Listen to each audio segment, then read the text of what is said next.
Bom dia. Bom dia a todas as pessoas. Bom, o meu seminário ele é sobre sistemas de cascata, sobre CSS, mas é bem básico, assim, é mais sobre conceitos. O que eu queria explicar é como assim, conceitos para exportar do Figma coisas que tipo, faz no Figma, sabe?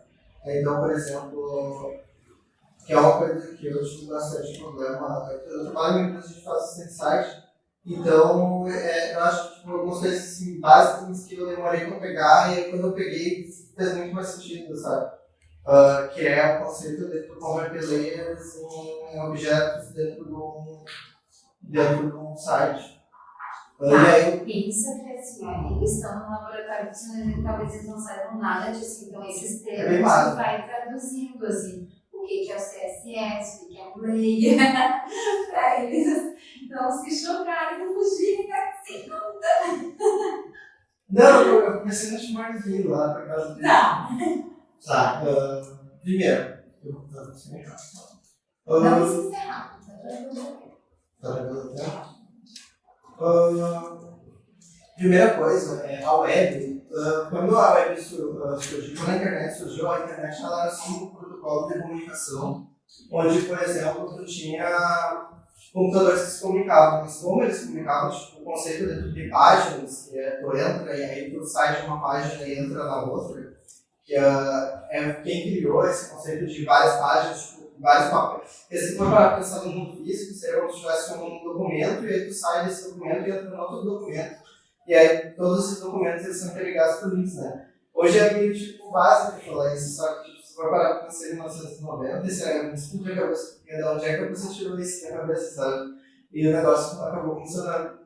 Então, quem inventou o conceito de web moderno, como a gente conhece, foi o Tim Berners-Lee. Ele trabalhava no CERN, que é onde tem um grande colisor de átomos lá.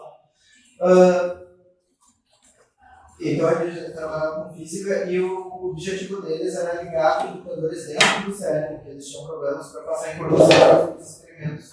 E ele criou todo esse sistema. A web, ela dizia o que ela é a web. A web, elas são várias páginas em HTML. Então, o HTML, o que é um HTML?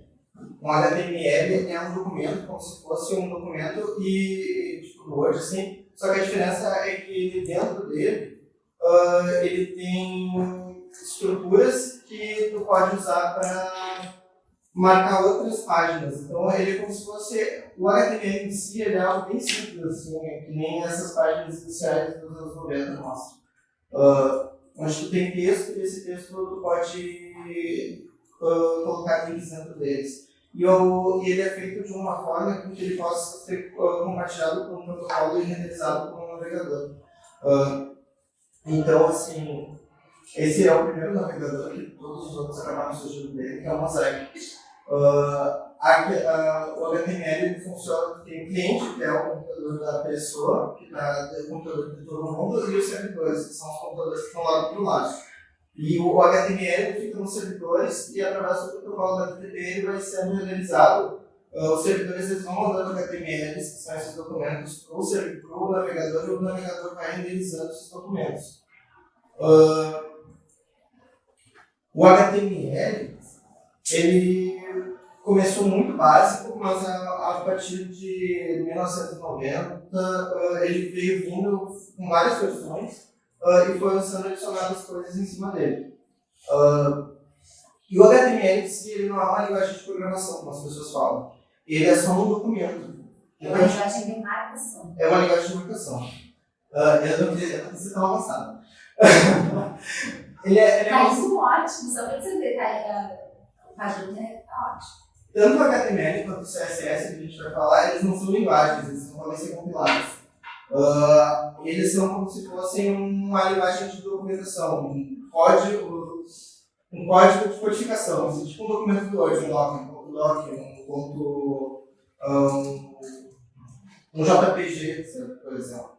Eles são só um tipo de codificação que vai colocar aquela informação. E essa codificação é a base de toda a web hoje em dia, por causa que todas as engines, todos os navegadores, eles vão saber ler o HTML, dentro dele vai ter outras estruturas. E é por causa disso que, por exemplo, o HTML ele é muito básico, ele é um esqueleto, assim. Que basicamente a principal função dele é tu conseguir entrar em outros HTMLs e conseguir, por exemplo, ter uma comunicação com o protocolo HTTP entre o servidor e o cliente. Então ele é mais a parte assim a caixa. A caixa que vai ser mandada para lá e para cá. Dentro dessa caixa, com o tempo, foram sendo colocadas mais coisas. O CSS ele vem em 1996 junto com o Flash. A gente não fala do Flash. Ele já morreu. O Flash já morreu, coitado. O CSS ele é uma outra linguagem de codificação, de marcação, dentro do HTML, que ele vai dar toda a aparência do site. E que é onde eu quero me focar, que é como funciona o CSS. E dentro do CSS tu vai ter alguns conjuntos de objetos e algumas regras dentro desses objetos que para mostrar como fazer imagens, animações, esse tipo de coisa. Junto também, para adicionar assim, de contexto, existem três, dentro da web, existem três grandes conjuntos, que é o HTML, o CSS e o JavaScript. O JavaScript, isso eu posso mostrar aqui. Eu tenho uma extensão muito interessante, que ela pega... Agora vocês não vão ver? Não. O comparativo só aparece, né?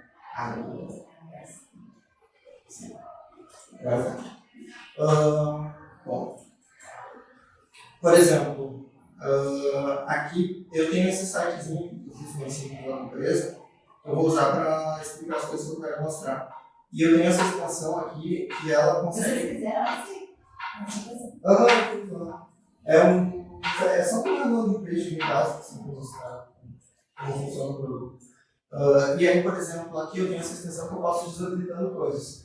Então, por exemplo, se eu desabilitar o JavaScript, ele é uma linguagem de programação, diferente do HTML, diferente do CSS. E por que ele existe partes deles que estão embedadas? É tipo quando é algum tecnologia, né?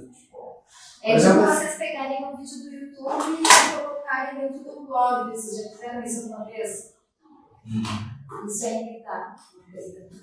Isso. E por que ele tem partes similares? Porque o JavaScript ele é mais complexo, ele consegue manipular o brilhante de uma forma que realmente, tipo assim, se quer fazer coisas muito mais complexas, animações, ou colocar um Spotify, montar, por exemplo, um Spotify dentro do navegador, que precisa de coisas mais complexas que vão interagir não só com o navegador, mas também com a parte do servidor. E para isso, tu precisa de uma linguagem de programação e tu precisa de elementos dentro da tua página de HTML que elas estejam codificadas em uma linguagem de programação mesmo, que também vai ser renderizada pelo motor do navegador. Então, por exemplo, se eu desabilitar o JavaScript nessa página e recarregar, o vídeo já não vai funcionar. Se eu clicar aqui, por exemplo, no YouTube, ele também já não vai funcionar nada, vai ficar só morto. No fórum. Eu acho que o form ele funciona. Mas o enviar o cadastro de gente não. Eu não vou enviar, porque senão vai dar com empresa. Mas aí, por exemplo, tá. Se eu desabilitar, por exemplo, eu também posso aqui desabilitar o CSS. Aí vocês vão ver o que é só HTML. Que ferramenta é essa? Eu amei. É uma extensão dele. Mas fala como é essa extensão. É o Web Development. Que legal.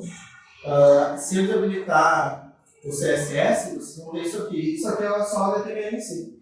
Então, se vocês forem ver, o HTML ele é literalmente a caixa, o básico do básico. Assim. E dentro do HTML, tu vai ter essa outra linguagem que vai ser o CSS, que vai dar toda essa forma. Bom, aí voltando lá à apresentação, deixa eu agora vou voltar a dividir as telas.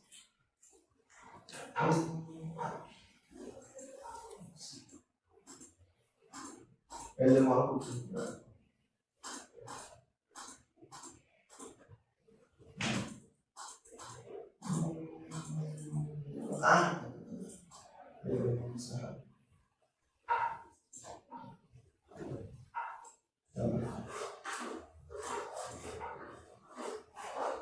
é legal que vocês vão atuar nessas 3 camadas que ele está falando, né? HTML, CSS, JavaScript, mas não diretamente no código delas, mas na estrutura e no design. Isso. Por isso que é importante saber, né? Por causa que não é. Se não souber os conceitos, é difícil ter, mesmo com uma ferramenta no Code, como o Framer, vai baixar bastante.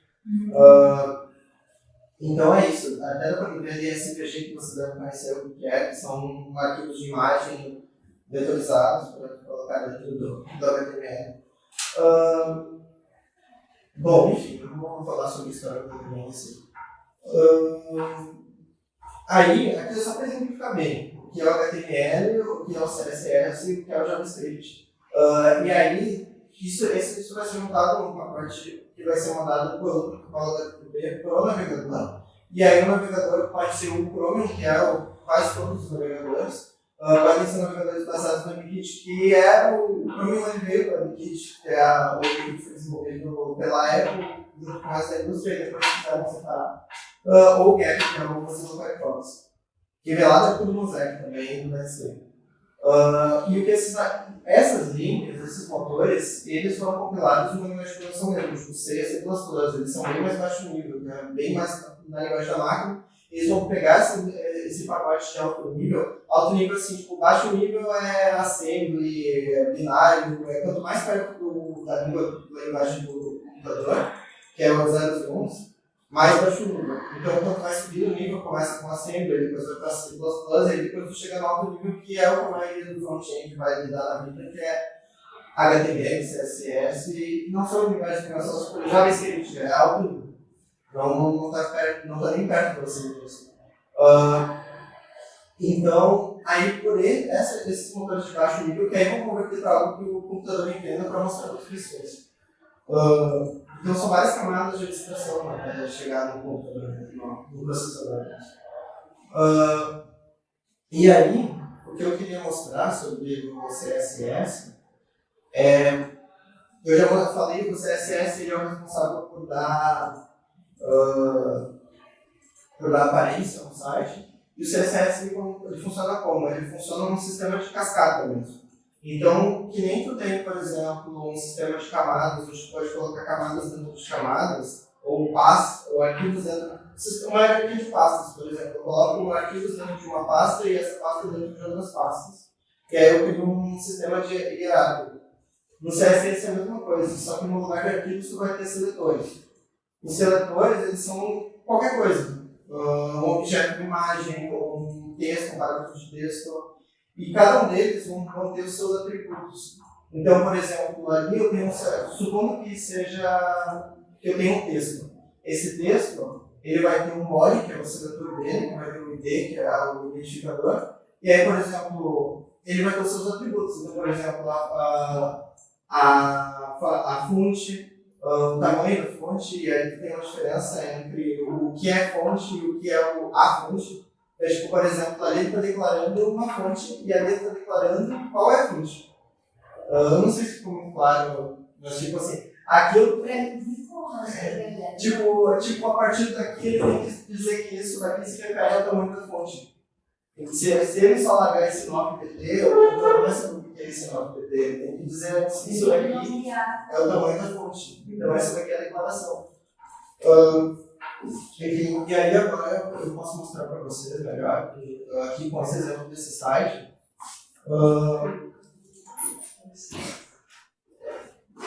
Então, por exemplo, agora vocês vão ficar. Então, por exemplo, aqui, deixa eu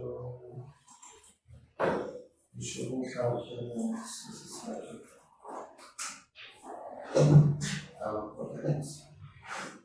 Uma coisa que eu faço. Eu comecei esse site no Figma. Então, por exemplo, o que eu queria falar mesmo era tipo macetes para tipo, quando vocês estão fazendo um site e pensando como passar ele depois para o Framer, por exemplo, não sei se a gente vai chegar a fazer algum Sim, o primeiro projeto é esse Framer, eu vou ir para a lógica. Tudo bom. Ótimo, a aula que a gente vai falar sobre isso.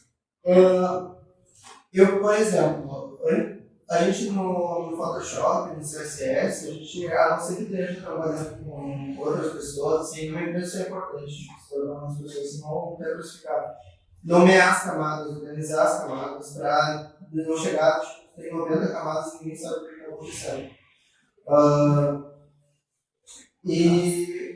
E aqui é a mesma coisa. Só que, claro, tudo isso pode, tu não precisa ir organizando, perda de tempo tu pegar o projeto que tu está começando e tu sair organizando e descrevendo o que tu faz cada camada, tu vai mudando tudo depois. Então tu só vai fazer isso no final ou quando tu for passar esse projeto para outra pessoa.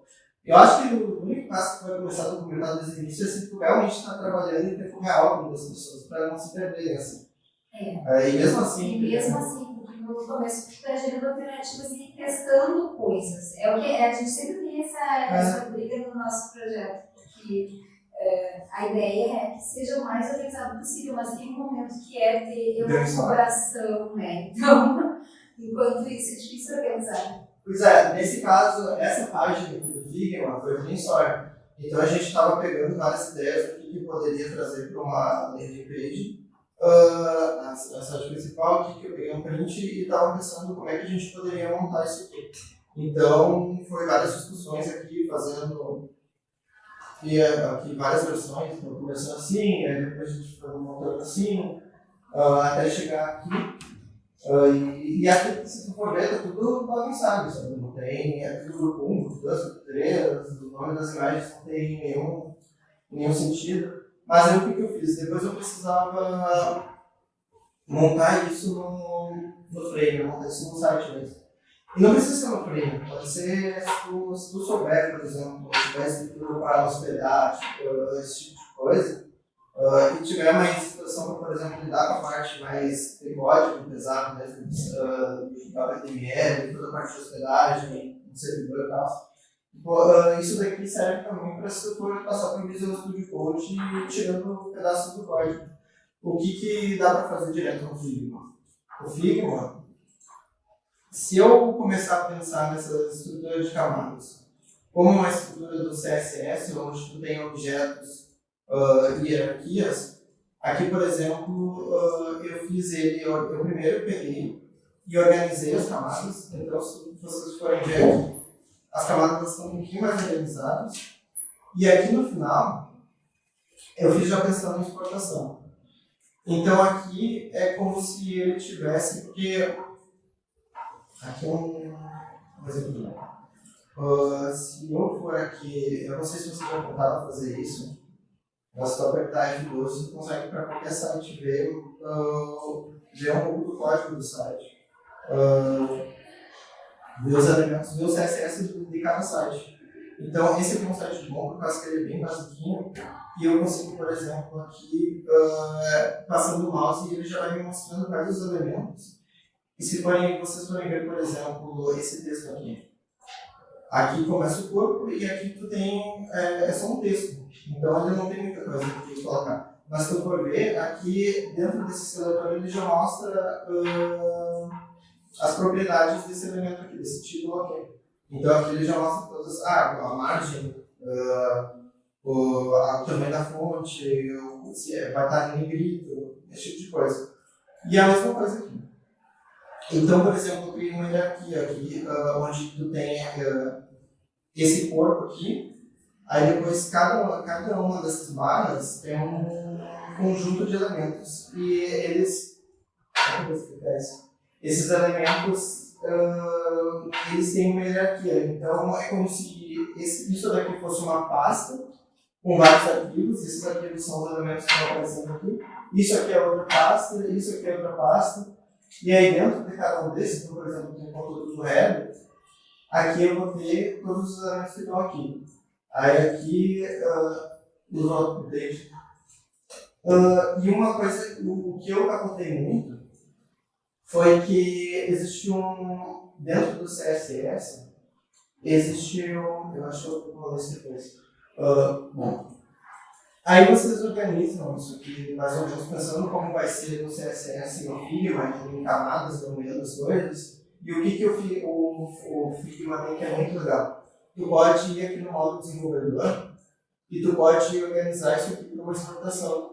Então, quando, por exemplo, eu clico em cada um desses conjuntos que eu criei, eu posso aqui ir nesse plugin aqui que é Figma Compose, ou que tem um que é o para frame, que ele já joga lá no frame. Hoje está funcionando bem, porque o pessoal não vai conseguir usar os meus projetos, né? Ele funciona só os pedaços.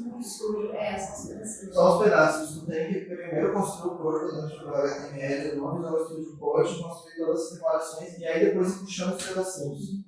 Senão, e tem que pegar tudo que ele vai colocar aqui, por exemplo, para exportação, que é que ele deixa no inspect, tu tem que colocar na mesma pasta também. Eu não sei se todo mundo tem essa noção de que o Figma ele é uma ferramenta que a gente projeta e faz um protótipo interativo, mas ele entrega. Por exemplo, se eu tiver banco de dados, ele não hospeda, né? Ele vai ter um link lá, mas ele vai ser um protótipo funcional das coisas, né? Como a gente gostaria que fosse o desenvolvimento total. Então é meio que uma grande mão ter que fazer tudo isso depois no código, mas é assim que funciona no mercado. Ferramentas como o Framer são diferentes. O Framer, tu já pode até projetar ele se tu quiser, né? Ou tu pode usar o Figma para ele a exportação, né? É que ele é mais limitado enquanto projeto, enquanto ferramenta de projeto Framer, né? A gente costuma utilizar o Figma e fazer um plugin para exportar para o Framer, mas quem já tem essa noção um pouco mais avançada também não tem problema nenhum. O Framer, para mim, ele é tipo um CSS com interfacezinha, sabe? Então ele é bom, mas o problema é que o CSS em si ele é truncado. Tipo, tu tem que, se tu não souber já o que tu quer, vai passar mais trabalho. Então o melhor é tu rascunhar ele na boa, sabe? Tipo, quando tu for fazer no final. Mas aí, por exemplo, aqui, uma das coisas mais legais tem até outros estilos, e o HTML é só um, a gente pode fazer uma caixinha na Rush, tem outros estilos de linguagem. Ele já vai te dar, por exemplo, todos os códigos em hexadecimal que tu vai precisar para colocar lá no CSS. Ele vai te dar, por exemplo, todos os estilos de imagem que tu colocou aqui, então você seleciona cada objeto e ele já vai te dando o código certo. Ele vai te dando as propriedades de cada objeto. Então tu consegue ir copiando isso aqui. Aquela parte que eu falei de atributos, que cada objeto, cada seletor tem o seu atributo. Francisco, vou falar um pouquinho de pessoal da agenda da foto. Tá. Então, por exemplo, aqui ele já dá cada propriedade de cada objeto que está aqui dentro para tu ir copiando aqui no código e personalizar aquele servidor. E uma das coisas mais legais aqui, então é isso. No Figma, o ideal é tu, depois que tiver definido o que tu vai fazer, tu duplicar e organizando as camadas de uma forma que ela crie uma hierarquia. E a parte mais difícil aqui, por causa que todos esses objetos eles têm que seguir, por exemplo, se eu tenho aquele computador ali com aquele celular e diz que ele tem que ter 20 pixels de distância da margem esquerda, mas aí eu tenho esse objeto como um todo aqui, que é o... Aí, mas, por exemplo, se eu tiver...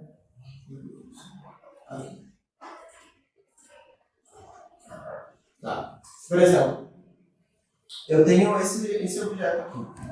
E dentro desse objeto aqui eu tenho outro objeto que é essa imagem aqui desse celular com esse notebook. Se eu, por exemplo, tenho nas propriedades dessa imagem que ele tem que ter 20 pixels de distância com a margem esquerda, mas nesse objeto maior aqui, que é o grupo de todos, ele não tem essa definição, ele tem uma propriedade que ele tem que ter 20 pixels para a direita, ele sempre vai para de cima. Então, tu tem uma questão de hierarquia que é a parte que mais é problema, para falar a verdade, porque ela assim, parece simples, né? É só ir mais de cima, mas à medida que o teu site vai tomando complexidade, isso aqui vai virando um monstro. Então, e não é só tipo a hierarquia de objetos. Eu recomendo isso aqui depois para alguém que posso mandar que aqui ele tem um gráfico mostrando todos os tipos de hierarquia que funcionam dentro do CSS. Isso daqui parece difícil, mas não é, mas é, por causa que depende do que tu fez, sabe? Pode virar um monstro se tu vai fazer de qualquer forma, depois, Depois tu vai ter um objeto que ele está grudado na margem esquerda e tu não sabe por quê. Aí tu tá meia hora catando o que faz com que aquilo esteja grudado na margem esquerda e tu não sabe. Então, o ideal é sempre tu ir fazendo aos poucos e de cima para baixo. Sempre definindo, sempre que tu puder definir atributos na parte de cima, defina a parte de cima e tipo, sempre tenta evitar gambiarra. Porque a gambiarra de ela custa meio caro, porque às vezes tu faz um negócio que funciona, aí depois quando tu vê já não funciona mais e aí cria um problema enorme por causa que tu não sabe mais o que está acontecendo no teu site. Já me correu. Tipo uma camada escondida lá numa máscara que ninguém sabe onde é que tá e ela tá fazendo alguma coisa, ninguém sabe como aquelas máscaras do Photoshop estão dando aquele efeito, sabe? Mas aí o ideal é isso, porque aí daqui tu consegue colar isso lá, tem um plugin que passa direto isso pro Framer, e aí dentro do Framer eu consigo, por exemplo, pegar e fazer a mesma coisa. E uma complexidade que o Framer tira é que, por exemplo, tu não precisa fazer um HTML responsivo, porque o HTML responsivo ele vai ter que ter as três páginas no sentido assim, dentro de um arquivo só, e isso daí é mais difícil de fazer se fizer HTML mesmo. Que é aqui no Framer, por exemplo, tu cria 3 páginas separadas. Tu cria uma para desktop, uma para tablet e uma para telefone. E aí ele vai, à medida que o teu dispositivo é maior na memória, ele vai trocando entre as 3. E aí, o que eu fiz aqui? Aqui, se tu for ver, é literalmente aquilo que está no Figma. A questão das hierarquias com cada um dos atributos aqui. E a parte legal do Framer é isso, por causa que tudo isso aqui estaria num textão imenso que ia ser difícil de catar onde é que está cada coisa. E aqui tu consegue fazer isso tipo, de uma forma bem visual, assim, mais fácil para quem não gosta muito de ficar mexendo no código. Mas na real é a mesma coisa. Se tu for ver o código em CSS, se tu não entender, por exemplo, um atributo como uma barra fixa, como é que tu fixa uma barra, ou como tu deixar ela com valor absoluto ou relativo, tanto no Framer quanto no HTML, tu não vai ter a compreensão do funcionamento da coisa. Exato, porque aquilo dali é a mesma coisa que isso daqui, só está numa forma mais fácil de ler, sabe? Então, por exemplo, é a mesma coisa, aqui tu tem a cor do fundo, a cor do texto, a fonte, é exatamente a mesma coisa que tá aqui. É literalmente a mesma coisa de uma forma mais bonitinha. Isso daqui a gente está falando do Framer, mas, por exemplo, o mais famoso, que é o padrão, é o Webflow. O Webflow também, mas tem WordPress. WordPress É mais famoso. O WordPress é mais famoso. E o Webflow, o que eles permitem é tu fazer e sair exportando, que é a parte do Framer, né? Que eles não permitem mas ele permite que tu publique direto. Então tu consegue fazer isso aqui, o Framer já lida com todo o back-end e ele já joga. Porque... Só que o back-end limitado. Exato. Porque se eu fosse pegar e fazer essa página, por exemplo, tirá-la, eu posso fazer exatamente isso. Eu posso copiar o código que está lá no Figma, que o Figma gera aqui, e colando no Visual Studio Code, e modificando, e construir toda a minha página num arquivo HTML, numa pasta que eu vou colocar no servidor e vou hospedar para conta própria. É o recomendado, na real, se tu quer fazer algo que realmente seja muito importante. Mas para quebrar a barra, tipo, até essa landing page mesmo, tipo, não precisa passar por isso, tipo, só para um negócio super temporário, sabe? Quando não tem código, pode ser qualquer coisa, quando não tem banco de dados e informações sensíveis, você pode usar qualquer coisa que faça acontecer, basicamente, né? Agora, quando envolve segurança, quando envolve dados, né, deixa mais complexo o processamento, né? Então, a minha dica é essa. E aqui, uma coisa interessante é que, por exemplo, tu não vai embedar as coisas no Figma, tu vai embedar as coisas no Frame. Então, por exemplo, esse vídeo aqui, que ele está no List, ou esses vídeos aqui que estão no YouTube, ou esse formulário, lá no Figma, no protótipo final que eu fiz para exportação, a única coisa que eu fiz foi colocar um quadrado. Por causa que a única coisa que importava aqui no meu protótipo era a posição. Então, no momento que eu tenho a posição, eu vou lá no Framer, coloco esse mesmo quadrado e aí eu altero lá no Framer, no final, eu só adiciono aqui um componente e consigo colocar ali dentro. Já nem tem aquela coisa de ter que puxar alguém pedado do YouTube direto, ele aqui já sabe, vai colocar um vídeo no YouTube, ele já cria o código automaticamente. Mas então eu acho que era isso, era mais assim, macetes de como exportar coisas do Figma. Primeiro faça uma página onde tu tem todos os teus masculinos assim, aleatórios jogados, aí depois tu pega e faz um protótipo finalzinho. Tu pode, antes de fazer esse protótipo aqui com exportação no Framer, se tem alguma coisa que tem aprovação, fazer um outro que vai funcionar de verdade dentro do Figma. E aí, por fim, tu faz um copia, cola aqui, e aí pega todos os. E aí vai pensando mais no CSS do que no que tu tá vendo em si. Então, vai pensando mais em tem quadrado, tem quadrado, nessas coisas que tu consegue configurar por aqui, para depois passar lá pro Framer e ir ajustando. E eu acho que é isso. Muito bem, obrigada.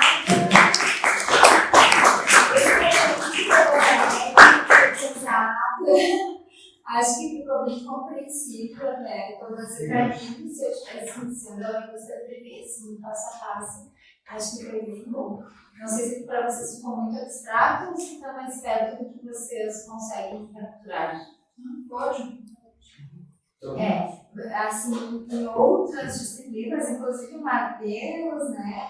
O Matheus já deu o workshop de Android Studio. A gente fazia, não foi o Android Studio dele, foi um outro que o evento completo inteiro, que é mais interface e menos código. Mas a gente já teve Android Studio, a gente já teve Unity com JavaScript, a gente já teve HTML, CSS, JavaScript. A gente já teve uma série de linguagens assim, que aproximava mais desse universo da tecnologia, mas eu vi que era muito difícil para os alunos, tinha uma curva de aprendizado muito grande. E daí eu comecei a ir mais para essas ferramentas de prototipagem mesmo, e eu acho que atualmente o que o mercado busca é isso, né? Mas ao mesmo tempo que eu tenho uma dosinha assim, é que muitos dos nossos projetos são muito legais e eles estão saindo do papel, vamos dizer, né? Porque um protótipo interativo ele fica no papel, né? E a gente precisa de alguém para implementar. Então, se vocês não tiverem essa noção de que linguagens vocês precisam para desenvolver, vocês não vão ter noção de quem chamar para programar. Né? Então, eu sempre sou favorável de ter um pouquinho de código, né, de entender como as coisas funcionam para poder avançar.